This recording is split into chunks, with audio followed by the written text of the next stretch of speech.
Guys, এটা আয়ারল্যান্ডের Dublin city. এখানে আসছি আজকে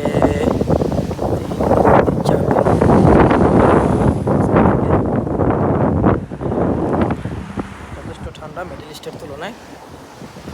এখানে মাস্কাট, ওমান, দুবাই, মিডল ইস্টে তো প্রচুর গরম। এখানে অনেকটা টেম্পারেচার, অনেক ঠান্ডা এখানে।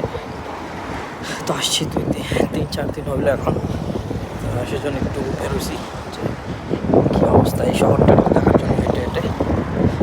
কারো কিছু জানা থাকলে কমেন্টস করতে পারেন।